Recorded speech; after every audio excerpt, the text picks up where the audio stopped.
Ladies and gentlemen, welcome to Poland Daily History. Today we are at the city of Lublin, one of the largest and most historical cities of Eastern Poland.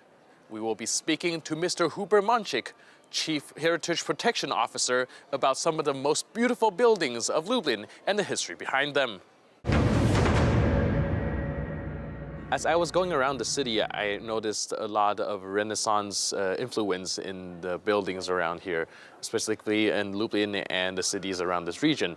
I was wondering what gave it the influence and what are the architectural styles that came out of it. W Lublinie możemy spotkać właściwie wszystkie style architektury europejskiej historycznej. In Lublin, we can find almost every European architectural style. The oldest monument in the town, the Castle Tower, was made in a Romanesque style in the end of the 13th century. W Lublinie zbyt wiele.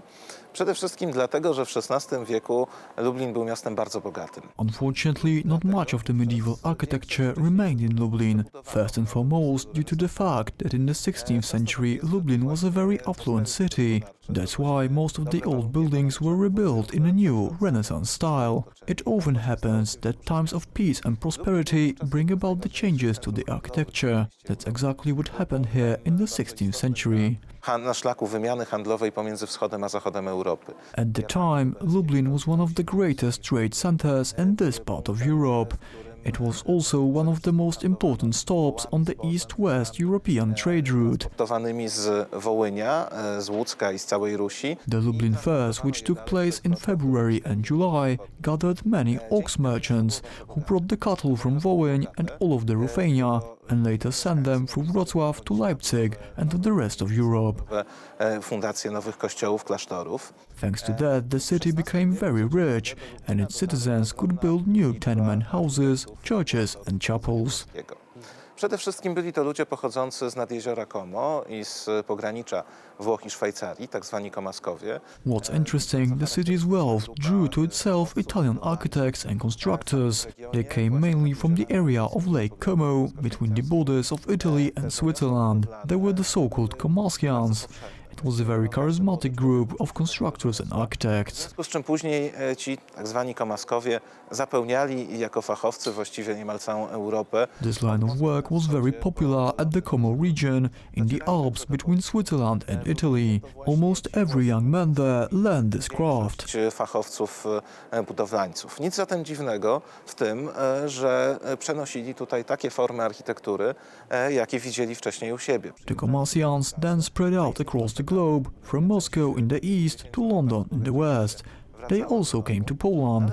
In Lublin, there were the majority of constructors, so it's not surprising that they brought their local architectural trends with them. Lublin czasem, zwłaszcza dla Włochów, dla ludzi z basenu Morza Śródziemnego, wydaje się być takim miastem bardzo podobnym do miast włoskich. They would often decide to stay here in Lublin, while some of them, after gathering substantial wealth over a few decades, came back to their homeland. Takie malownicze krzywizny, niewielkie placyki. That's how Lublin's buildings got their Italian style.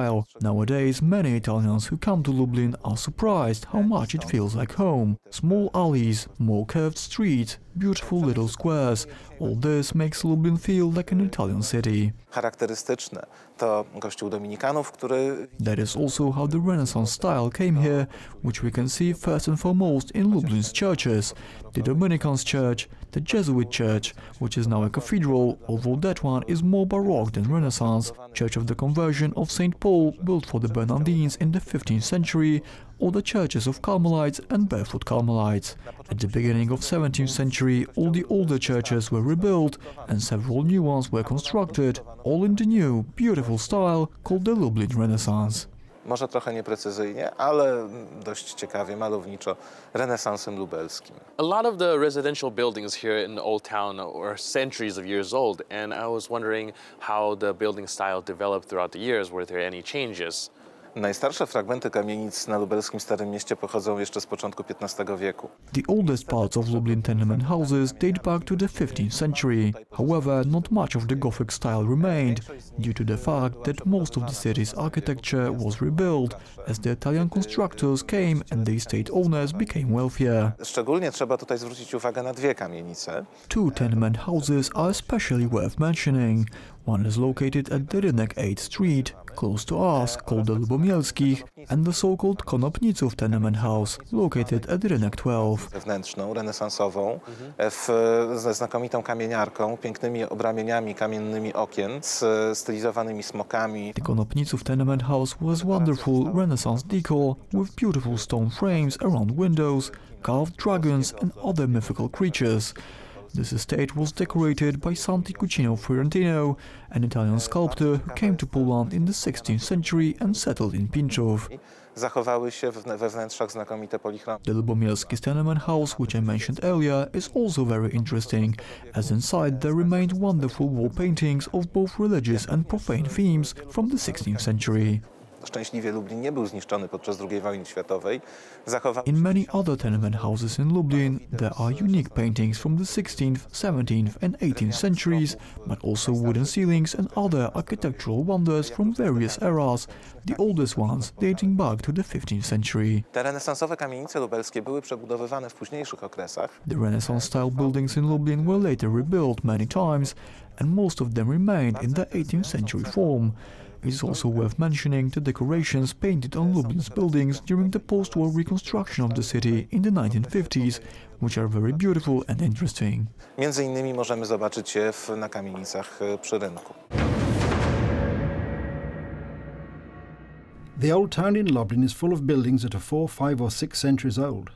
For the city's heritage protection officer, Hubert Mącik, it presents a challenge to strike a good balance between preservation and adopting modern solutions to give the city centre and the crowds of tourists access to the amenities that are today considered essential.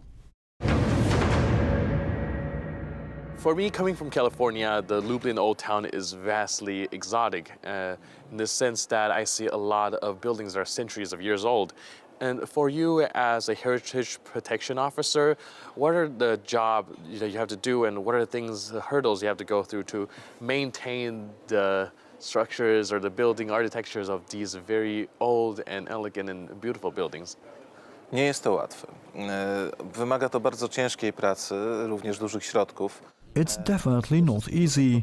The main issue is preserving the historical look of the old town, but also the entire city in the times when cities are meant to be modernized above all. Dzisiaj dążenie do tego, żeby adaptować te budynki do naszych współczesnych potrzeb. We need to come up with clever ways to incorporate history into the city's infrastructure, but at the same time remember that they need to be functional. We want to keep as much of the historical look of the city as we can for the future generations. First and foremost, we want to pass on the national heritage. Istotne.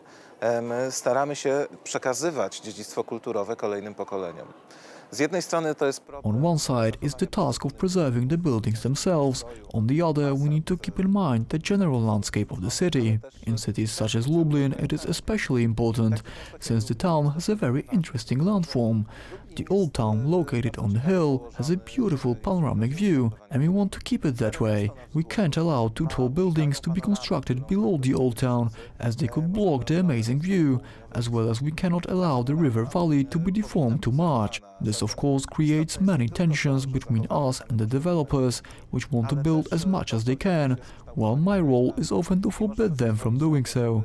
But the most important thing is to keep a good balance between preserving the cultural heritage and making the city functional. Another issue is the agglomeration of tourists. oczywiście duże konflikty, ponieważ inwestorzy chcieliby budować jak najwięcej. Lublin heavily relies on tourists, which is great, but at the same time they come here in huge numbers and they all have their needs. Hotels, restaurants, etc.